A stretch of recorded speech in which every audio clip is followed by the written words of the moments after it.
마지막 사명 인터넷 교회에 오신 성도 여러분을 진심으로 환영합니다. 하나님께서 성령과 진리로 드리는 우리의 예배를 기쁨으로 받아주시기를 소망합니다. 잠시 후에 예배를 시작하겠습니다.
이제 예배를 시작하겠습니다.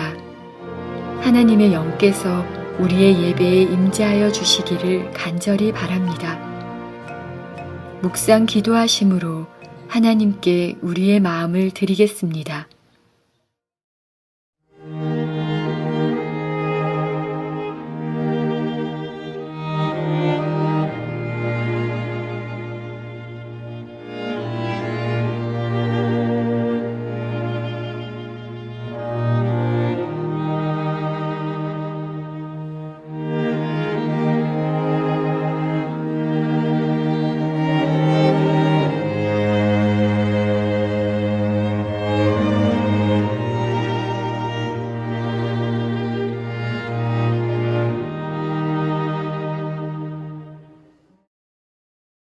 하늘에 계신 저희들의 아버지, 오늘 저희가 예배 드릴 때 저희 자신을 낮추고 겸손한 마음으로 주 앞에 나가니 저희를 받아주시고 저희가 드리는 이 예배가 살아있는 하나님께 신령한 것이 될 수 있도록 도와주시옵소서.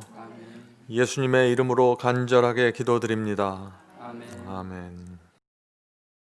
다 함께 찬송으로 하나님께 영광을 드리겠습니다.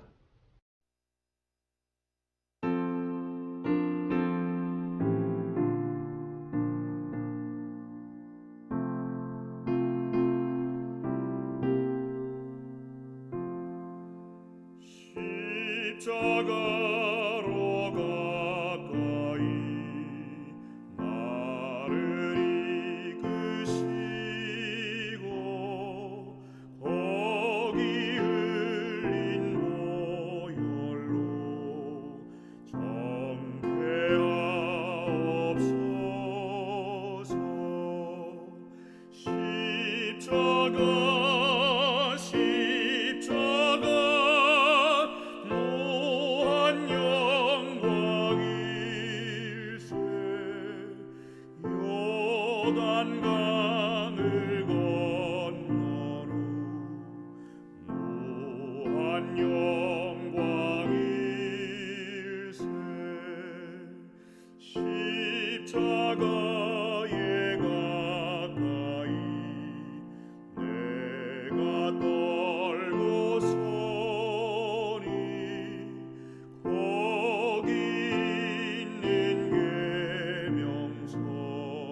십자가 무한 영광일세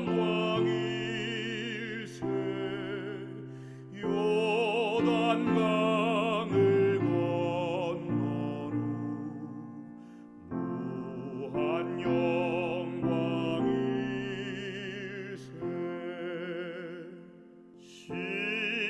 십자가에 가까이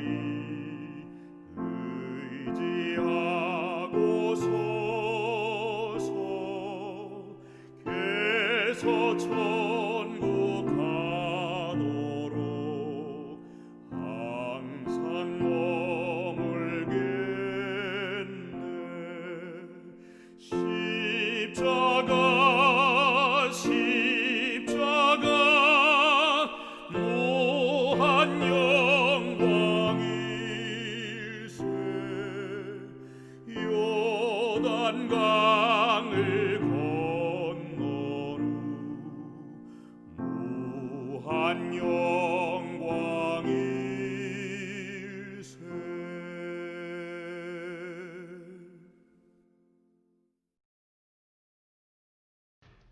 모두 무릎 꿇고 기도드리겠습니다. 기도를 마친 후 음악이 이어지면 개인 기도를 드려주시기 바랍니다. 하늘에 계신 하나님 아버지, 하나님 앞에 나와 예배드리게 하시니 감사합니다. 하나님께 올려드리는 찬미와 선포되는 하나님의 말씀으로 인하여 오직 창조주 하나님께서 높임을 받으시고 영광 받아주시옵소서. 하나님 아버지, 우리가 하나님을 몰랐더라면 세상에 두려울 것이 너무나 많고 허무함과 어둠 속의 세상을 살았겠지만 우리에게 진리를 보여주시고 하늘과 온 우주의 왕이신 주님을 우리 아버지라고 부르며 하늘에 속한 자녀로 살게 하여 주시니 감사합니다. 저희는 하늘과 땅과 바다와 물들의 근원을 만드신 창조주 하나님을 우리가 섬기기 때문에 어떤 세상의 환난과 아픔과 어려움이 닥쳐와도 우리 마음이 든든하고 두려울 것이 없음을 고백합니다. 이제 우리의 유일한 소망과 관심은 하나님의 말씀에 충성하고 이 땅에 주님의 약속을 증거하는 일입니다. 하나님께서 우리의 심령을 재창조하여 주시고 말씀으로 우리 속에 하늘에서 넣어주시는 거룩한 씨앗을 심어주셔서 거룩하신 창조주 하나님의 뜻이 우리를 통하여 성취되게 하여 주시옵소서. 우리가 이제 하나님의 말씀을 듣겠습니다.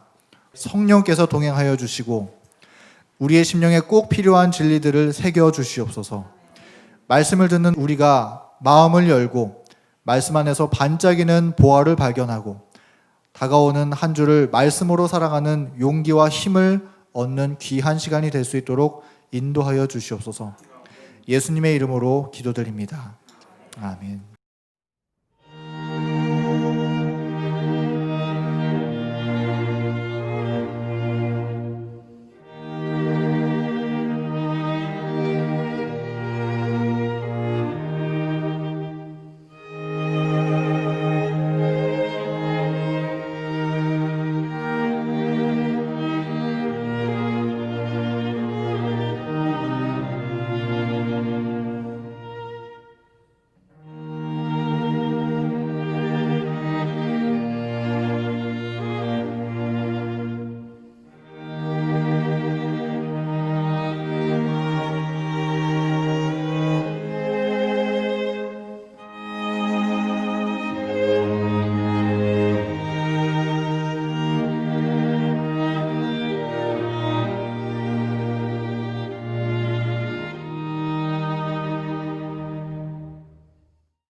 이제 준비된 특별 찬양을 듣겠습니다. 특별 찬양을 들으신 후에 목사님께서 하나님의 말씀을 대언해 주시겠습니다.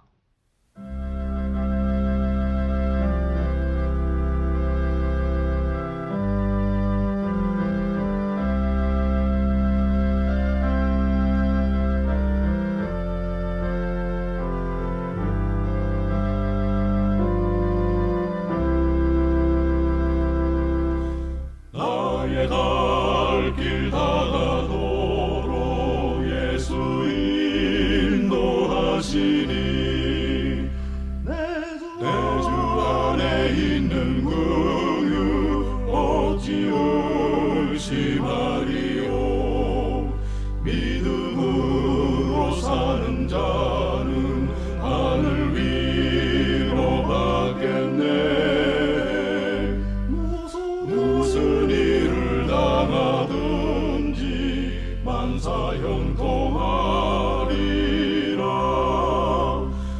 무슨 일을 당하든지 만사형통하리라. 나의 갈 길 다가도록 예수 인도하시니 모든 시험 망할 때에 족한 은혜 주시네. 나는 극히 고단하고 영혼 매우 가라되 나의 앞에 반석에서 샘물 나게 하시네. 나의 앞에 반석에서 샘물 나게 하시네.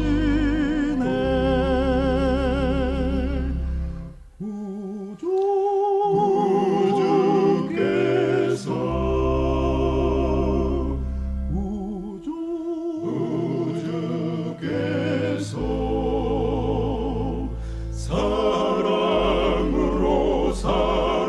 사랑으로 인도하여 주시리.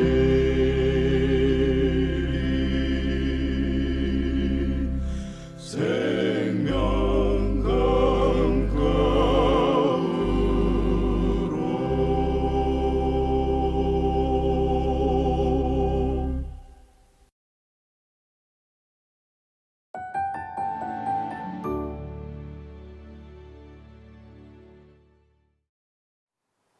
안녕하십니까? 오늘은 로마서 8장을 다루겠습니다.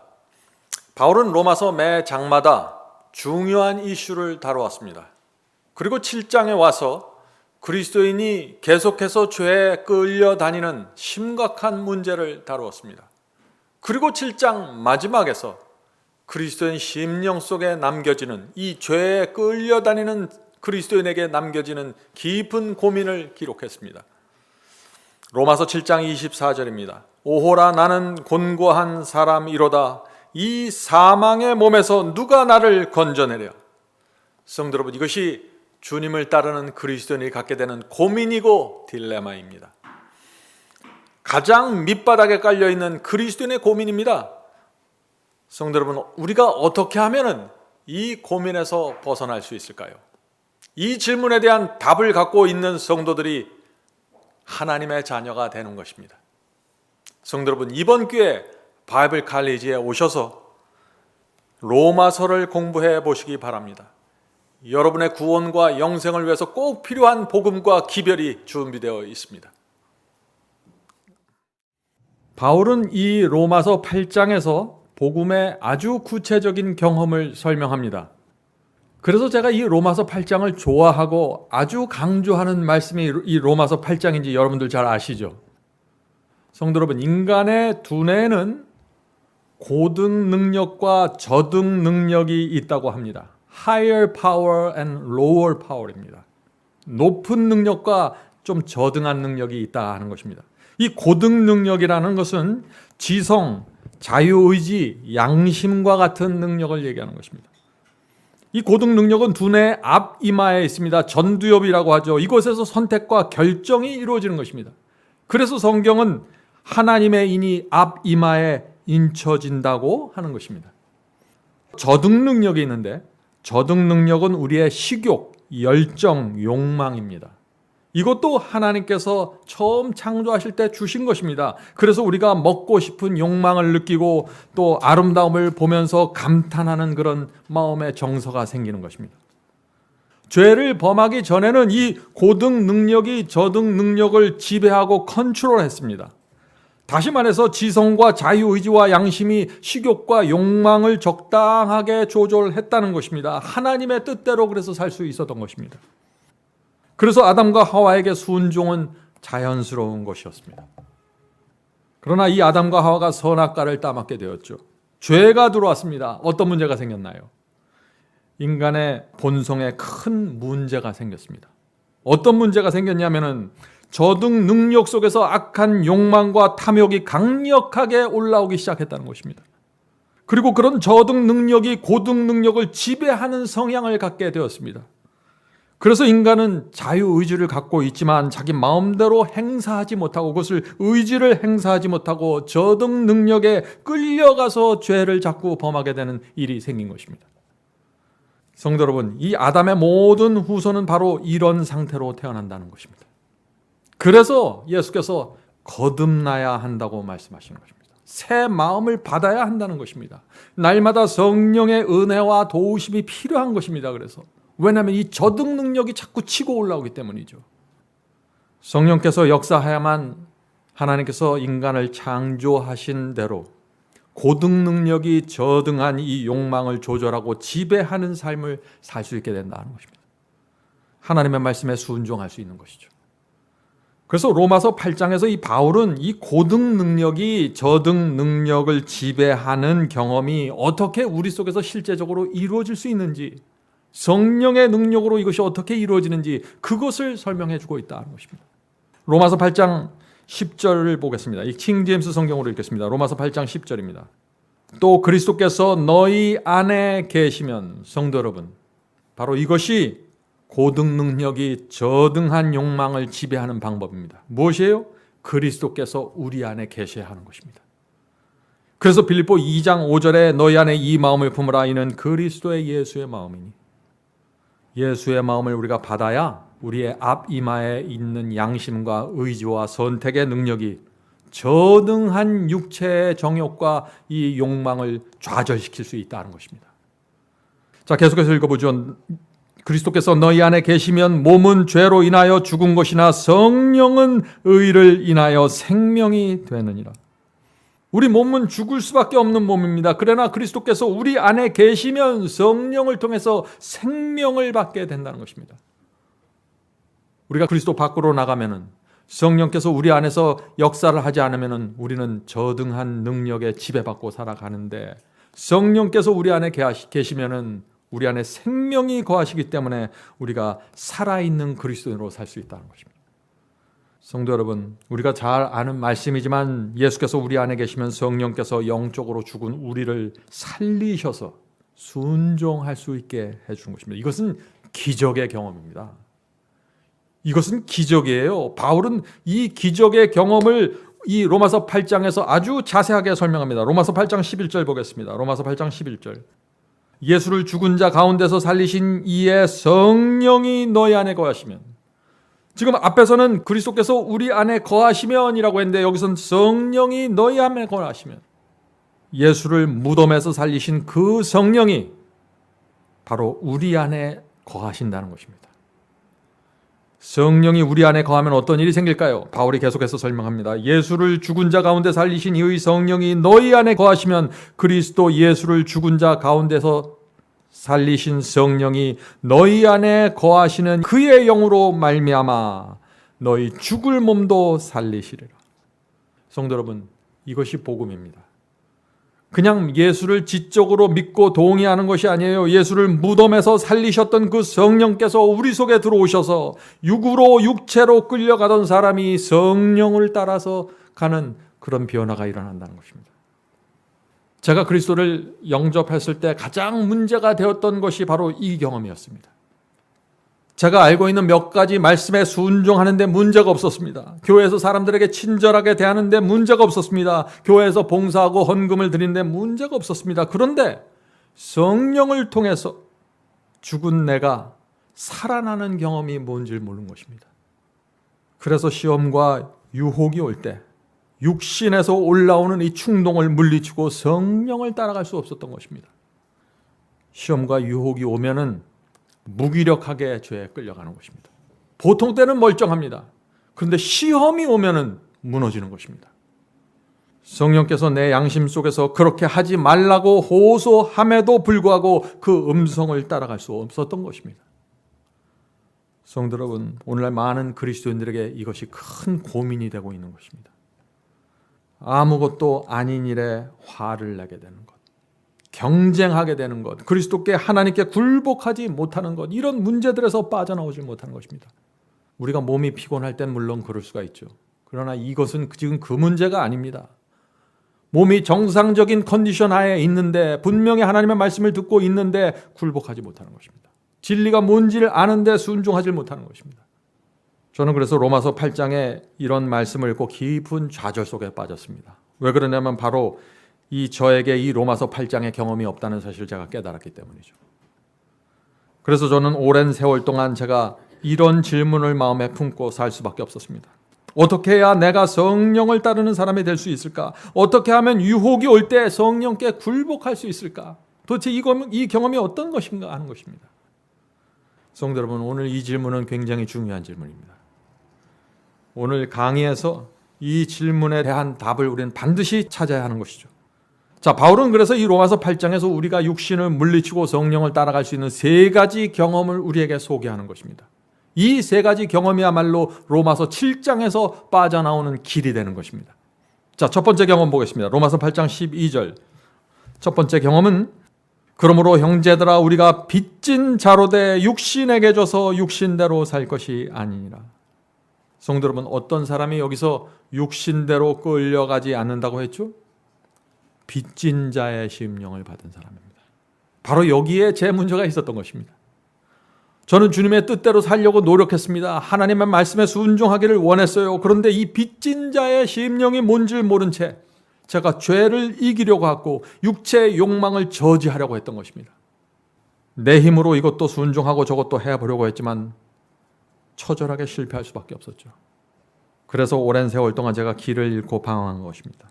로마서 7장의 사람처럼 선을 소원했지만 자꾸 악으로 끌려가는 내 자신을 보면서 고통스럽게 살 수밖에 없었던 것이죠. 제 문제가 무엇인가요? 빚진 자의 심령에서 이 복음의 경험이 시작된다는 이 아주 단순한 진리를 제가 놓친 것입니다.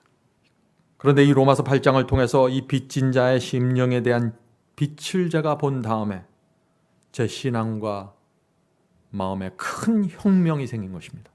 제가 가야 될 길을 정확하게 본 것입니다. 놀라운 복음이었습니다. 성도 여러분, 빚을 졌기 때문에 육신에게 져서 육신을 따라갈 수 없다는 이 바울의 말씀이 무슨 뜻인가요? 우리가 누구에게 빚을 졌습니까? 하나님께 엄청난 빚을 졌습니다. 도무지 갚을 수 없는 빚입니다. 나를 살리기 위해서 우주의 왕 하나님의 아들이 죽은 것입니다. 제가 이것을 어떻게 다 갚을 수 있을까요? 바울의 신앙이 바로 여기서부터 시작됐다는 것입니다. 그래서 이 바울이 빚진 자의 심령을 가진 사람은 성령의 호소에 등을 돌릴 수 없다는 것입니다. 빚진 자의 심령을 가진 사람은 주님의 뜻이 무엇인지 알았을 때 그 진리에서, 주님의 뜻에서 벗어나고 외면할 수 없다는 것입니다. 빚진 자의 심령을 가졌기 때문에 그런 것이죠. 여러분은 성령의 호소에 굴복하기 원하십니까? 진리의 길을 끝까지 가기 원하시나요? 그렇다면 여러분은 빚진 자의 심령에 관심을 가져야 됩니다. 이 경험과 이 마음이 어떤 것인지 살펴봐야 되고 주님께 달라고 매달려야 되는 것입니다. 오늘 많은 사람들이 이 빚진 자의 심령이 없이 순종하려고 도전하죠. 빚진 자의 심령이 없이 영혼의 평안을 얻으려고 합니다. 불가능한 시도입니다. 성도 여러분, 빚진 자의 심령이 무엇입니까? 단순합니다. 내가 준 것보다 받은 것이 엄청나게 많다는 것이에요. 빚을 진 것입니다. 우리의 자녀들은 부모에게 엄청난 빚을 졌습니다. 부모는 자녀에게 모든 것을 쏟아부었습니다. 수십 년 동안 말이죠. 이 자녀는 자기가 아무리 애를 써도 이 부모의 희생과 사랑을 갚을 수가 없는 것입니다. 빚진 자입니다. 그런데 그 은혜의 빚을 모르면 어떻게 될까요? 부모에 대한 감사가 없겠죠. 자신이 원하는 대로 살아가게 되는 것입니다. 이것이 빚진 자의 심령이 없는 자녀의 모습이 아니겠습니까? 마치 우리의 어린 티네이지 때 이런 과정을 통과하게 되죠. 제가 좀 다른 예를 들어보죠. 어떤 집사님에게 제가 3천억을 빌렸다고 하죠. 저는 그 빚을 갚을 수 없는 것입니다. 도무지 갚을 수 없는 것이죠. 원금은커녕 이자도 갚을 수 없습니다. 시간이 가면 갈수록 자꾸 이자가 늘어나서 감당할 수 없는 것입니다. 그때 길은 하나밖에 없는 것입니다. 어떻게 해야 될까요? 제가 죽어서 빚에서 벗어나든지 아니면 그 집사님이 은혜를 베풀어서 제 빚을 탕감해 주는 것입니다. 그런데 만약 그 집사님이 내 빚을 다 탕감해 주시고 자기는 파산해서 길거리로 쫓겨나서 거지처럼 산다면 제 마음이 어떨까요? 이것이 빚진 자의 심령이라는 것입니다. 제가 너무나 죄송하겠죠. 너무나 감사하겠죠. 그래서 평생 그 집사님의 종으로 살아야 한다 하는 마음을 갖게 된다는 것입니다. 날마다 내가 원하는 것은 뒤로 미루고 그분이 원하는 것이 뭔지 살펴보게 되는 것입니다. 빚을 졌기 때문에 그런 것이죠. 성도 여러분, 이것이 의의 종이고 빚진 자의 태도가 아니겠습니까? 하나님께 빚진 자는 사람에게도 빚진 자로 살아가게 됩니다. 로마서 1장 14절입니다. 로마서 1장 14절. 헬라인이나 야만이나 지혜 있는 자나 어리석은 자에게 다 내가 빚진 자라. 성도 여러분, 우리는 하나님께만 빚진 자가 아닙니다. 우리가 지금 여기까지 오기까지 수많은 사람들에게 빚을 졌습니다. 부모님에게 빚을 졌고 교인들에게 빚을 졌고 이웃에게 친척들에게 빚을 진 것입니다. 내가 범한 그 수많은 허물들을 덮어주고 모른 척 했습니다. 그래서 내가 얼굴을 두고 가정에 있고 교회를 다니는 것입니다. 성도 여러분, 이 빚진 자의 심령을 모르면은 많은 사람들로부터 은혜를 받았지만 은혜를 모른 채 살아가게 됩니다. 내가 잘나서 여기까지 온 것으로 착각하는 것이죠.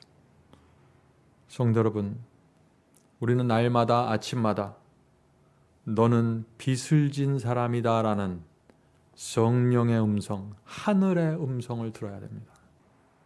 이것이 우리가 살아서 신앙할 수 있는 유일한 길입니다.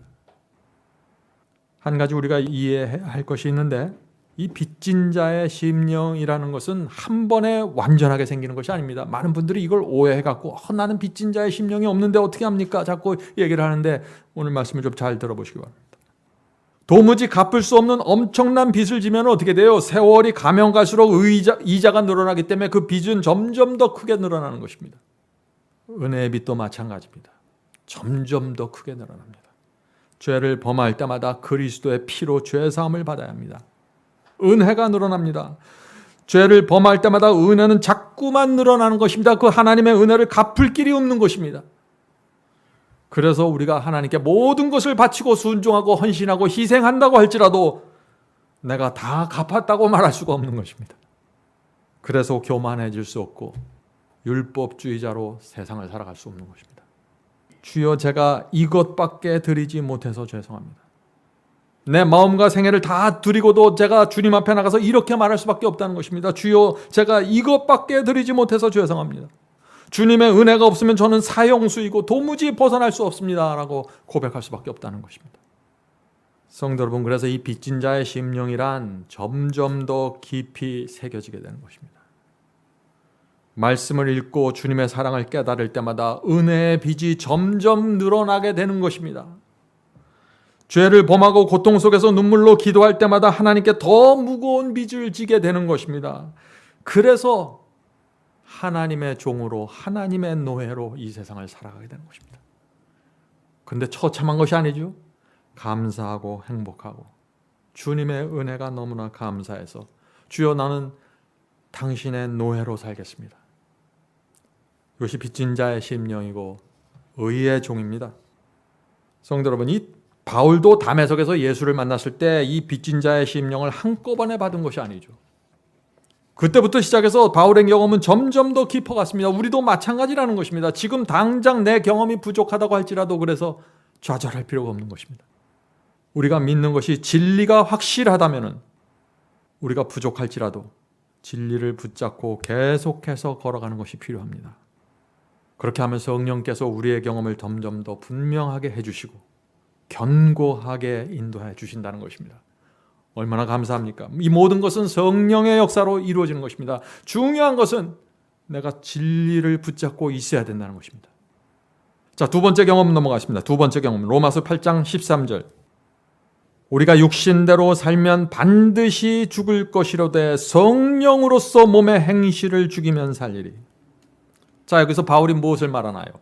육체의 욕망을 죽여야 하는데, 육체를, 몸의 행실을 죽여야 하는데 무엇으로 죽이라고 했습니까? 지금 성령으로 죽이라고 했습니다. 그런 성도들이 하나님의 자녀라고 했습니다. 우리가 이 말씀의 의미를 이해할 수 있을까요? 저는 처음에 여기서 또 문제가 생겼습니다. 저는 내 의지로, 내 결심으로 이것을 자꾸 죽이려고 했어요. 잘 안 되는 것이죠. 성도 여러분, 여기서 우리가 좀 분명하게 알아야 될 것이 있는데, 육신대로 살면은 멸망당할 가능성이 높은 것이 아닙니다. 반드시 멸망당한다는 것입니다. 그것이 로마서의 가르침이에요. 이 진리가 아주 분명하게 깨끗하게 이해해야 돼요. 그래야 우리 경험이 다는 것입니다. 많은 사람들이 무의식 속에서 육신을 죽이려고 노력해야지, 어느 정도 죽이면 되겠지, 이런 막연한 생각을 머릿속에 갖고 살아요. 그러니까 경험이 깨끗하게 따라오질 못하는 것이에요. 육의 행실을 줄여 나가는 것이 아니라 죽이는 것입니다. 우리가 이 로마서의 말씀을 있는 그대로 받아들일 수 있을까요? 많은 사람들이 이런 말을 합니다. 나는 육신을 죽이려고 노력했습니다. 그러나 실패했습니다. 어떻게 우리가 육체의 욕망을 죽이면서 살 수 있습니까? 누가 그렇게 살 수 있나요? 이런 질문을 하는 것입니다. 이런 분들의 문제가 무엇인가요? 내 힘, 내 의지로 죽이려고 애쓰다가 실패하는 것입니다. 지금 바울은 로마서 8장 13절에서 성령으로 죽이라고 하는 것입니다. 내 힘, 내 의지로 죽이려는 것은 극기입니다. 그건 극기. 기독교 신앙이 아니에요. 그거는. 이 순종의 열매는 빚진 자의 심령에서 맺혀진다는 것입니다. 성령께서 날마다 내 속에 빚진 자의 심령을 새롭게 해주셔야 되는 것입니다. 그래야만 날마다 내가 내 자신을 부인하고 십자가를 지면서 나갈 수 있는 것입니다. 자, 성령으로 몸의 행실을 죽인다, 성령으로 육체를 죽인다, 이것이 무엇인가? 제가 좋은 말씀을 하나 읽어드리겠습니다. Message to the Young People 114페이지입니다. 진실한 그리스도인이라고 할지라도 죄를 범하려는 충동을 느끼게 되는데, 이 말씀이 무슨 뜻인가요? 거듭난 사람도, 진실한 그리스도인이라는 건 거듭났다는 것입니다. 중생한 경험이 있다는 것입니다. 그런데 이런 사람의 마음속에서도 뭘 느껴요? 죄의 충동을 느낄 수 있다는 것입니다. 예수께서 재림하셔서 우리에게 거룩한 몸, 영화로운 몸을 줄 때까지 유혹과 충동을 느끼면서 우리는 살아가는 것입니다. 그래서 바울이 날마다 내 자신을 죽인다고 말하는 것이죠. 어떤 분들은 이 죄에 대한 충동을 느끼면 내가 벌써 죄를 범했구나라고 좌절하고 슬퍼하는 것입니다. 그건 오해죠. 마음속에서 꿈틀거리는 욕심이 올라오는 것을 우리가 인식할 때, 내 속에서 올라오는 죄의 충동을 내가 느낄 때 아직 죄가 아닙니다. 죄는 내가 그것을 붙잡고 품기로 결정해야 하는 것입니다. 계속해서 읽어보죠. 진실한 그리스도인이라고 할지라도 죄를 범하려는 충동을 느끼게 되는데 이는 육체의 소욕이 성령을 거스려 싸우기 때문이다. 자, 육체의 소욕이 성령과 싸운다는 이 경험이 어떤 경험인가요? 시험과 유혹이 올 때 육체 속에서 죄된 충동과 욕망이 올라옵니다. 누군가 내 자존심을 살짝 건드리면 육체가 꿈틀거리는 것입니다. 그것은 아무리 성결한 그리스도인들도 그런 꿈틀거림을 느낄 수 있다는 것입니다. 내 속에서 죄된 욕망이 꿈틀거리면서 올라오는 것을 내가 느낄 때, 그때 반대쪽에서 또 하나의 음성이 들리는데 그것이 무엇이에요? 성령의 호소입니다. 이 길이 정론이 이 길로 가라. 육체에 끌려가지 마라. 진리에 정확하게 서라. 의의 음성이 들려오는 것입니다. 그래서 육체의 욕망과 성령의 호소가 서로 나를 자기 쪽으로 끌고 가려고 싸우는 것입니다. 그것이 육체와 성령이 내 속에서 대적하는 것이에요. 이것이 마음속에서 날마다 벌어지는 선과 악의 전쟁입니다. 이 전쟁에서 승리하는 사람들이 이기는 자입니다. 자, 계속해서 읽어보죠. 이는 육체의 소욕이 성령을 거스려 싸우기 때문이다. 마음속에서 성령과 육체 사이에서 벌어지는 대쟁투는 쉼이 없는 투쟁인데, 하루도 이 전쟁에서 예외받는 사람은 없는 것입니다. 예수께서 오실 때까지 이 전쟁은 계속해서 진행되는 것이에요. 대쟁투는 쉼이 없는 투쟁인데 그리스도의 도우심이 필요되는 것은 바로 여기이다. 성도 여러분, 그리스도의 도우심이 필요되는 것은 바로 여기다라고 했는데 바로 여기가 어딘가요? 우리 마음속에서 육체의 소욕과 성령이 투쟁할 때입니다. 육체와 성령이 서로 대적해서 나를 끌어가려고 할 바로 그때가 우리가 그리스도의 도우심을 필요로 하는 때다. 다시 말해서 바로 그때가 우리가 즉시 무릎 꿇고 엎드려서 기도할 때라는 것입니다. 성도 여러분, 이것이 승리의 비결입니다. 이것이 그렇게 어렵습니까? 여러분이 유혹을 어디서 느낍니까? 지하 파킹장, 주차장에서 느끼나요? 차 안에서 엎드려서 기도해야 됩니다. 시간을 끌지 마세요. 육체와 성령이 내 속에서 대적할 때 왜 우리가 기도해야 될까요? 왜 우리가 그리스도께 나가 도움을 청해야 될까요? 왜냐하면 내 속에는 이 육체가 나를 끌어가는 그 힘을 저항할 수 있는 능력이 없기 때문이죠. 유혹을 이길 힘이 내게 없는 것입니다. 그래서 우리가 기도를 통해서 하늘 성소에 계신 주님께 나가 주여 도와주시옵소서. 주께서 저를 도와주지 않으면 제가 여기서 빠져나갈 수가 없습니다.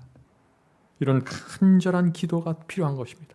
성도 여러분, 여러분이 여러분 속에서 올라오는 그 육체의 정욕과 충동이 얼마나 강한가를 인식하면 할수록 여러분은 더 빨리, 더 깊이, 더 가까이 주님께 나가게 될 것입니다.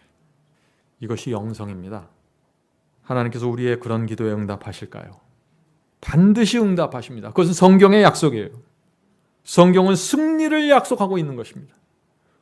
누구든지 그런 심령으로 주 앞에 나와서 굴복하고 간절히 매달리는 사람에게는 하나님께서 능력을 주신다는 것입니다. 성령을 통해서 말이죠. 제가 여러 번 죄에 쓰러졌지만 제가 이런 심령으로 주 앞에 나가서 기도할 때마다 저는 제 마음이 성령의 은혜로 부드러워지고 회복되는 것을 제가 느꼈습니다. 성도 여러분, 바울은 갈라디아서에서도 이 육체의 소욕과 성령이 투쟁하는 모습을 또 설명합니다. 갈라디아 5장 16절 18절입니다. 내가 이르노니 너희는 성령을 쫓아 행하라. 그리하면 육체의 욕심을 이루지 아니하리라. 분명하죠? 성도 여러분, 이것은 약속이에요. 어떤 상황에서도 성령을 따라가면 육체에서 올라오는 욕심을 이루지 않는다는 것입니다. 자, 계속해서 읽어보죠. 육체의 소욕은 성령을 거스리고 성령의 소욕은 육체를 거스리나니 이 둘이 서로 대적함으로 너희의 원하는 것을 하지 못하게 하려 함이니라. 성령도 내가 원하는 대로 하지 못하게 해요. 육체도 내가 원하는 대로 하지 못하게 합니다. 나는 그저 이 양 두 세력이 서로 내 속에서 싸울 때 나는 끌려갈 뿐입니다. 성령께 끌려가시기로 선택하십시오. 로마서 7장의 사람은 바로 이 투쟁에서 육체의 소욕으로 계속해서 끌려갔던 것입니다. 성도 여러분, 우리는 어느 쪽을 택해야 될까요? 성령의 호소에 굴복해야 된다는 것입니다. 그것이 살 길이고 그것이 이 세상을 행복하게 사는 비결입니다. 성도 여러분, 이 바울은 육체와 성령이 내 속에서 대적한다고 한 다음에 내가 육체를 따라갈 때는 어떤 열매가 맺히고 성령을 따라가면 어떤 열매가 맺힌다는 것을 바로 다음 성경절에 이어서 설명하는 것입니다. 그래서 육체를 따라갈 때는 어떤 죄의 리스트가 생기고 성령을 따라갈 때면 성령의 열매의 리스트가 뭔지 설명해 주는 것입니다. 자, 갈라디아 5장 19절부터 21절 읽겠습니다. 19절부터 21절. 육체를 따라갈 때, 육체에 끌려갈 때 이런 일이 생긴다는 것입니다. 육체의 일은 현저하니 곧 음행과 더러운 공과 호색과 우상숭배와 술소와 원수를 맺는 것과 분쟁과 시기와 분냉과 당짓는 것과 불리함과 이단과 투기와 술 취함과 방탕함과 또 그와 같은 것들이라. 전에 너에게 경계한 것 같이 경계하노니. 자, 성도 여러분, 여기 죄의 리스트가 쭉 나오죠? 이 모든 죄들의 바닥에 깔려 있는 것이 있어요. 그것이 무엇일까요? 자아입니다. 이 죄는 자아에 딱 달라붙어 있어요. 자아가 죽어야 돼요. 그래서 그게 옛사람입니다. 자아 속에 교만이 있고 이기심이 있고 자존심이 있는 것이죠. 여기서부터 수많은 죄의 충동들이 올라오는 것입니다. 계속해서 읽겠습니다. 이런 일을 하는 자는, 지금 제가 읽은 이런 육체의 일들을 하는 자들은 어떻게 해요? 하나님의 나라를 유업으로 받지를 못할 것입니다. 성도 여러분, 바울의 입장은 아주 분명합니다. 죄는 우리의 구원을 막는다는 것입니다. 단 하나의 죄도 하나님의 나라에 들어갈 수 없다는 것입니다. 그러므로 죄는 반드시 그리스도의 피로 용서받아야 합니다.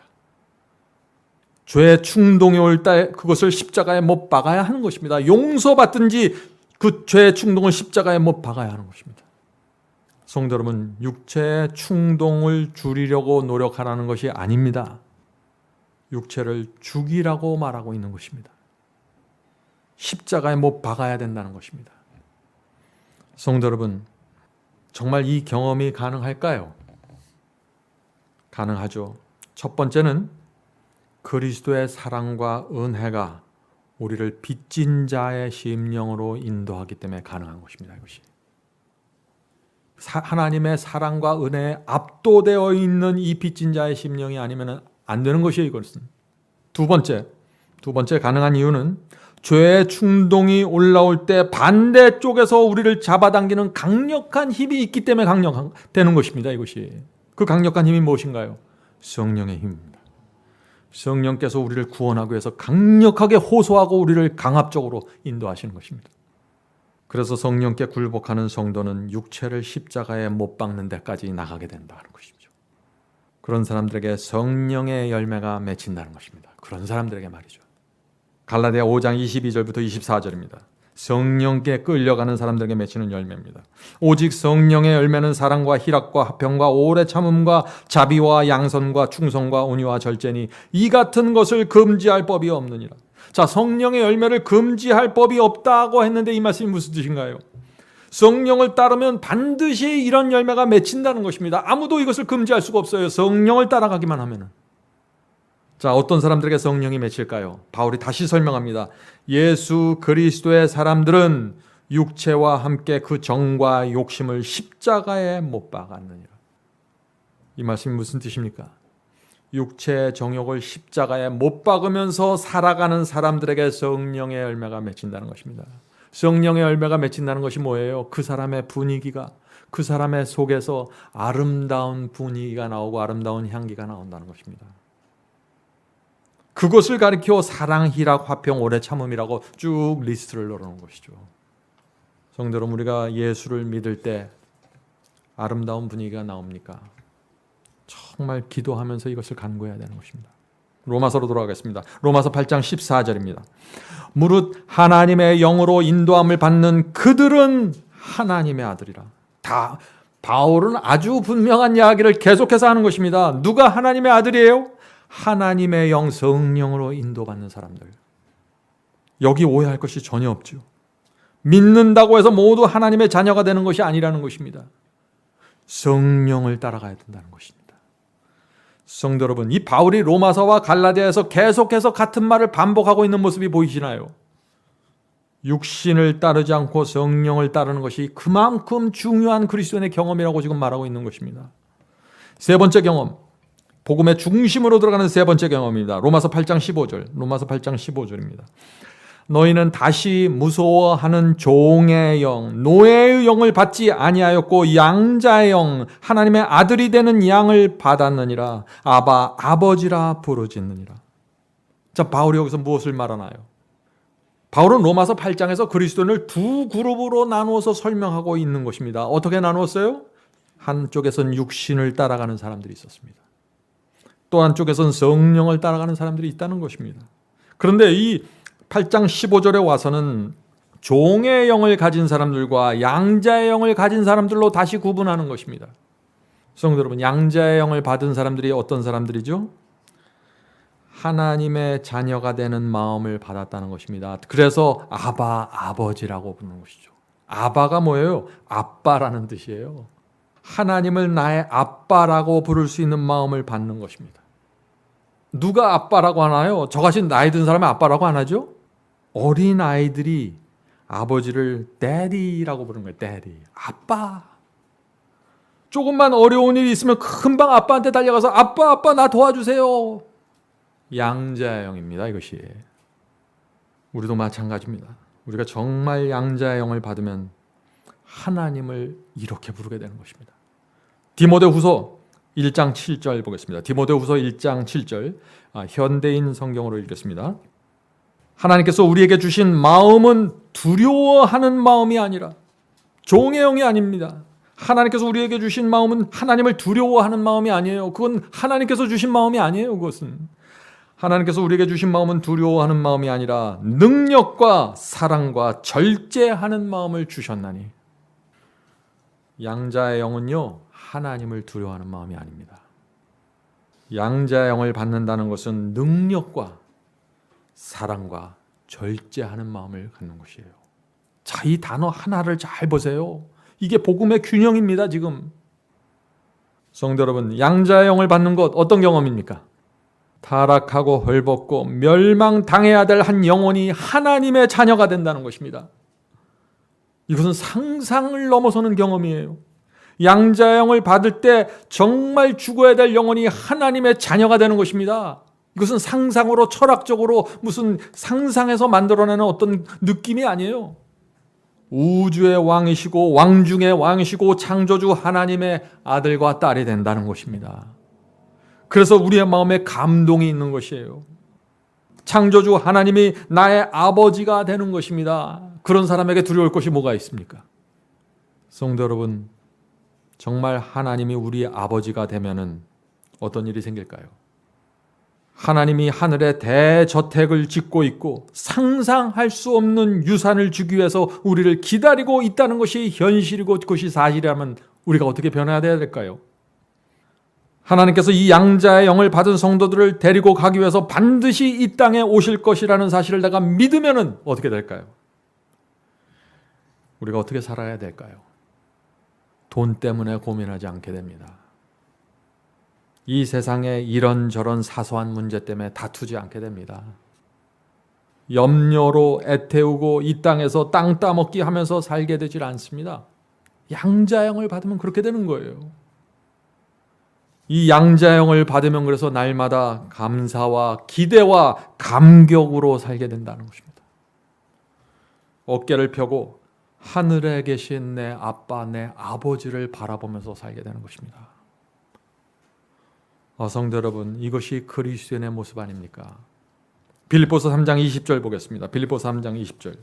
바울의 말씀을 잘 들어보세요.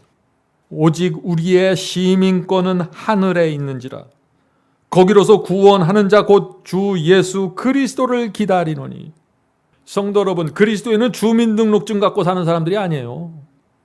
미국 시민권으로 사는 사람들도 아닙니다. 그리스도인은 그런 사람들이 아니에요. 이 그리스도인이라는 것은 우주 전체가 부러워하는 하늘 시민권을 갖고 사는 사람들이에요. 그래서 이 세상에 관심이 없어요. 이것이 양자의 영을 받은 사람들입니다. 성도 여러분, 왜 바울이 이 양자의 영을 꼭 받으라고 할까요? 양자의 영을 받으면 육신에 끌려다니지 않기 때문입니다. 양자의 영을 받으면 세상에 끌려다니지 않습니다. 양자의 영을 받으면 이 염려와 그 걱정 속에 파묻히지 않게 되는 것이에요. 이 세상을 이기는 자로 살게 되는 것입니다. 이것이 바울이 전하는 복음입니다. 성도 여러분, 바울이 여러 가지 표현을 우리에게 던지는 것, 경험의 표현을 던지는 걸 이해하세요. 빚진 자의 심령, 육체를 성령으로 이기라는 경험, 양자의 영을 받아야 된다는 경험, 하늘 시민권을 갖고 살아야 된다는 경험, 이런 모든 경험들이 내 속에 들어와서 하나로 조화를 이루면서 연결되는 것입니다. 성도 여러분, 종의 영을 가졌다는 것은 그럼 무슨 뜻입니까? 여기 종의 영이 있고 양자의 영이 있다 그랬죠? 종의 영을 가졌다는 것, 이것은 주인이 무서워서 벌벌 떠는 이 종의 정신을 갖고 있다는 것입니다. 주인이 주는 벌이 무서워서, 형벌이 무서워서 순종하는 것입니다. 지옥이 무서워서 교회 다니는 것이죠. 주인이 주는 그 삭슬 노리고 열심히 일하는 것입니다. 얼마나 참담한 종의 모습입니까? 양자하고는 전혀 다르죠, 모습이. 종의 영에 대한 좋은 예화가 있죠. 어떤 집사님 부부가 있었는데 결혼한 지 10년이 지나서 자녀가 없었습니다. 그래서 이 고아원에서 이 부부가 초등학교에 다닌 두 남매를 데려왔습니다.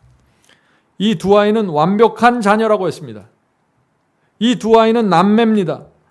두 아이가 아침에 깨우지도 않아서 자기가 일어나서 옷 갈아입고 학교 줄 준비를 완벽하게 끝내는 것입니다. 또 학교 돌아오면 그날 해야 될 숙제를 하고 방 청소까지 딱 끝내놓는 것입니다. 시험 때가 되면 밤새워 공부해요. 항상 시험 치면 우등생입니다.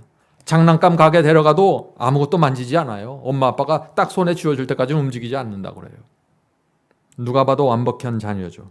근데 이 두 아이를 입양한 이 부모는 참 힘들어했습니다. 왜 그랬을까요?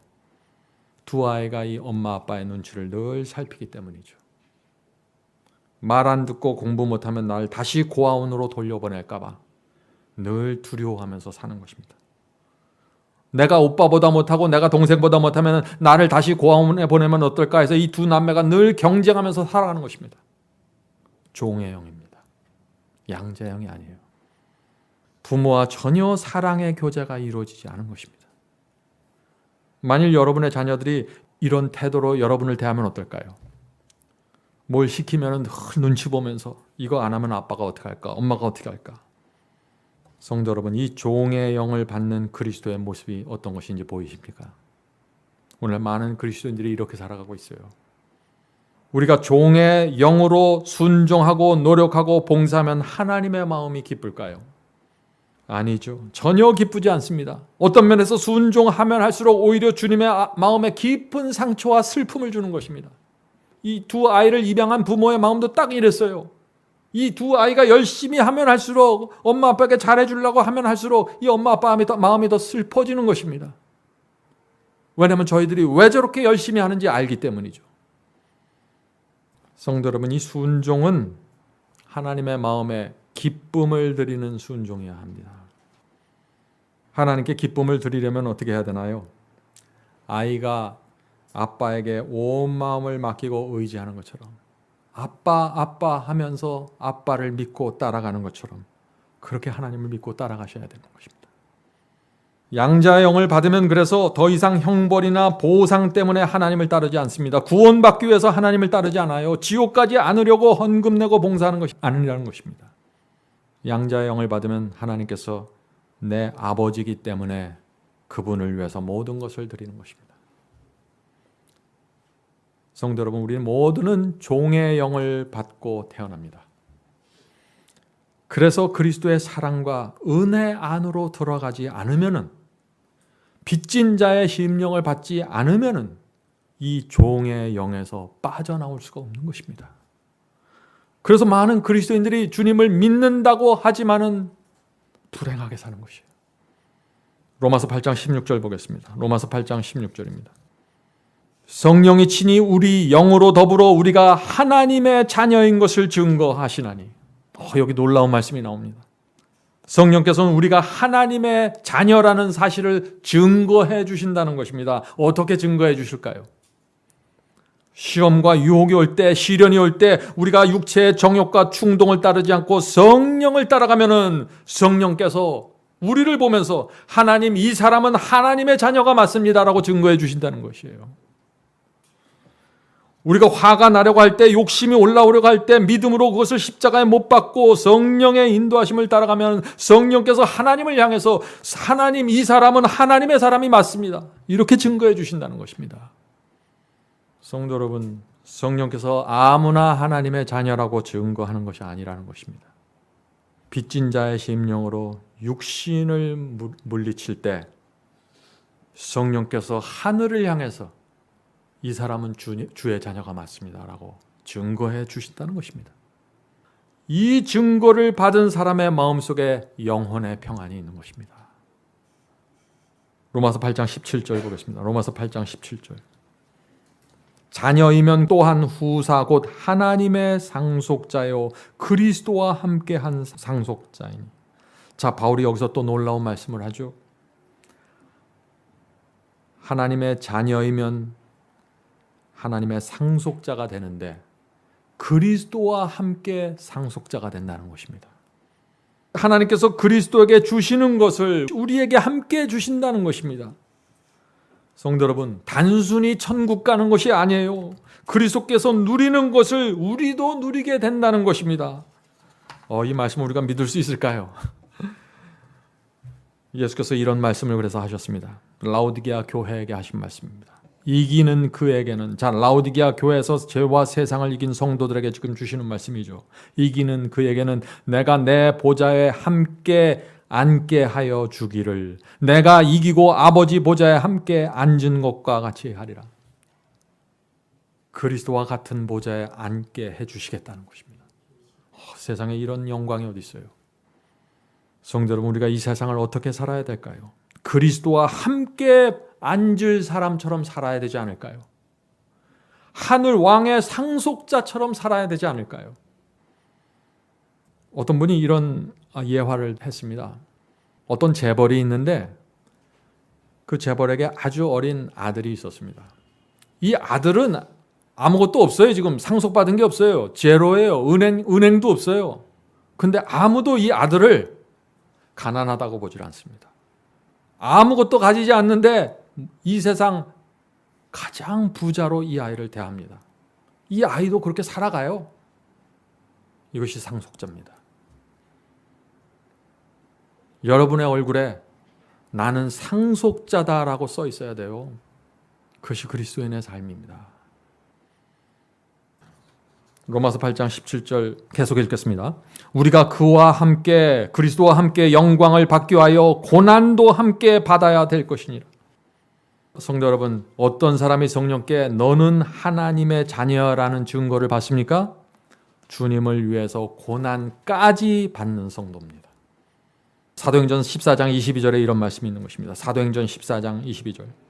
우리가 하나님의 나라에 들어가려면 많은 환난을 겪어야 할 것이라 하고, 성도 여러분, 하나님에 들어가는 성도들은 모두 환난을 받게 돼요. 이 세상에서. 왜 그럴까요? 이 세상은 하나님과 천사만 있는 세상이 아니잖아요. 알곡들만 있는 세상이 아니잖아요. 사탄과 수많은 악령들이 있고 가라지들이 있는 것입니다. 하나님을 거절하는 세상 사람들이 꽉 차 있어요.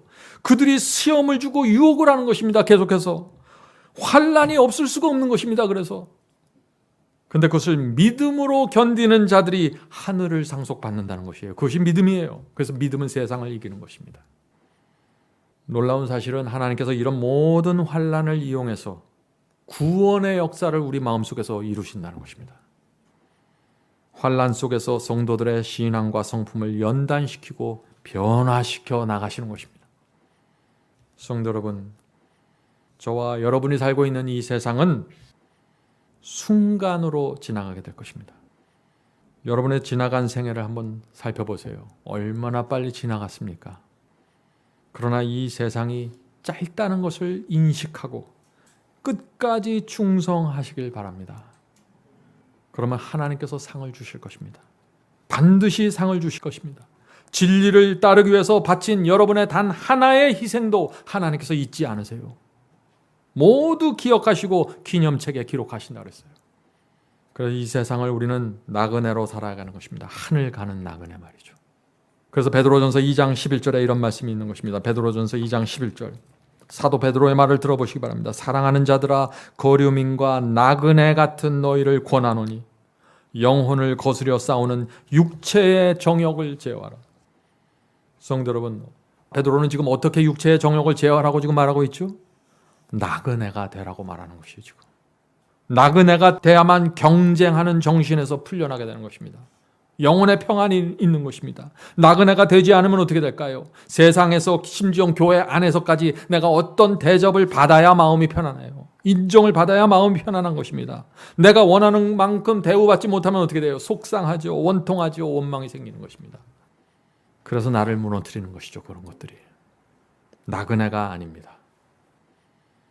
성도 여러분, 여러분이 정말 나그네가 되면은요, 여러분을 붙잡고 있던 수많은 문제들이 떨어져 나가게 될 것입니다. 여러분 그것을 느낄 것입니다. 나그네 신앙은 굉장히 중요한데, 왜냐하면 이 나그네 신앙을 통해서 로마서 8장에 나오는 이 세 가지 경험으로 연결될 수 있는 것입니다. 내가 성령으로 내 자신을 죽이고 부인하는 이런 것들이 내 기본적인 내 신앙 속에서 나그네 신앙이 있어야 이것이 아주 자연스럽고 풍요롭게 이루어지는 것입니다. 저는 오래전에 정말 말씀대로 살려고 하고 정말 성령을 따라가기 원해서 기도하면서 말씀을 읽으면서 살았지만 나그네 신앙에 빠져 있었더라고요. 제가 나그네 신앙이 결핍되어 있었어요. 그러니까 이 나머지 로마서 8장에 나오는 이 경험들이 아주 자연스럽게 오지 못하는 것을 제가 느꼈습니다. 여러분 나그네 신앙으로 꼭 들어가시길 바랍니다. 우리의 인생의 유일한 희망은 하나님이십니다. 다른 길이 없어요. 우리 모두 하나님 안으로 깊이 들어가게 되길 제가 간절히 바랍니다.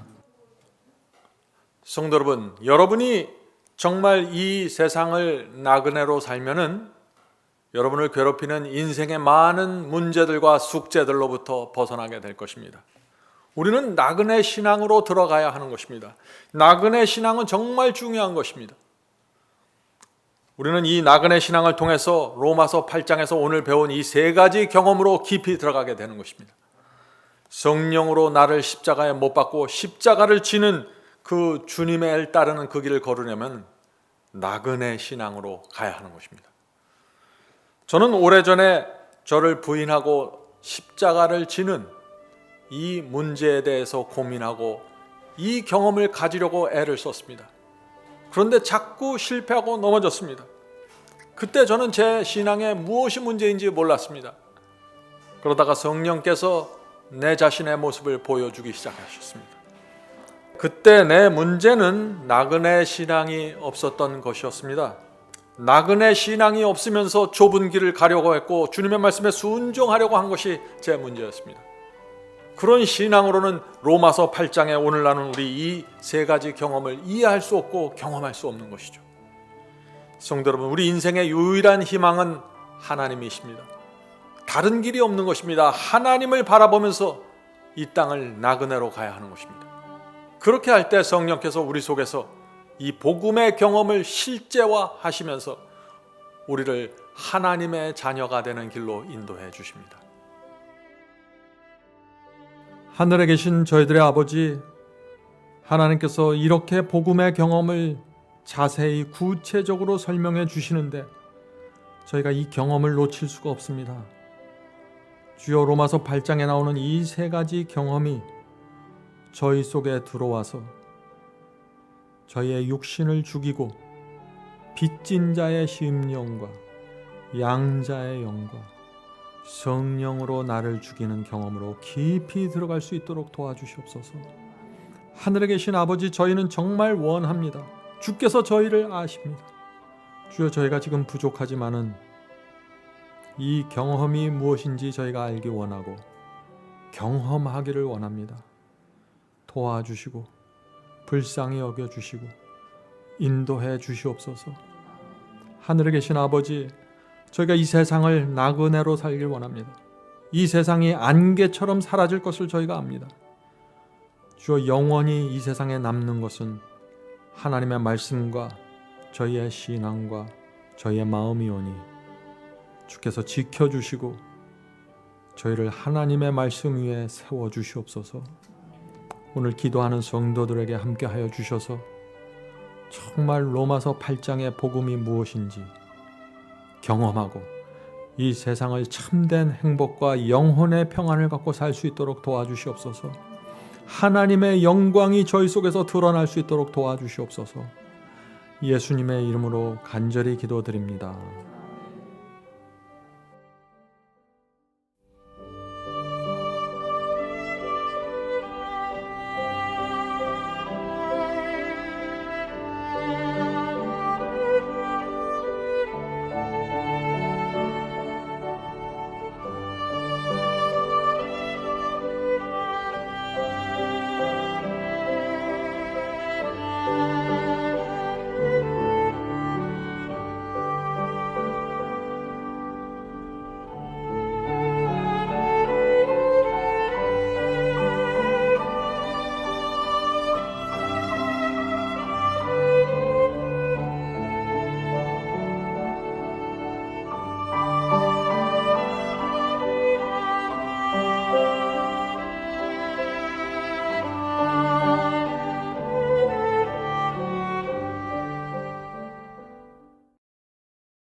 이것으로 오늘 예배를 마치겠습니다. 설교 말씀에 대한 감동이나 소감을 웹사이트 하단 게시판에 남겨주시면 감사하겠습니다. 사시는 지역 또는 나라와 함께 간증을 남겨주시면 우리 모두에게 큰 위로와 격려가 될 것입니다. 마지막 사명 사역을 위해 헌금하시기 원하시는 분들은 웹사이트 상단 헌금함에 드려주시기 바랍니다. 성도 여러분의 헌금은 복음을 전파하는 일에 소중히 사용됩니다. 그럼 다음 주 이 시간에 다시 뵙겠습니다. 마지막 사명 인터넷 교회 교우 여러분, 하나님의 은혜와 평강이 함께 하시길 간절히 바랍니다.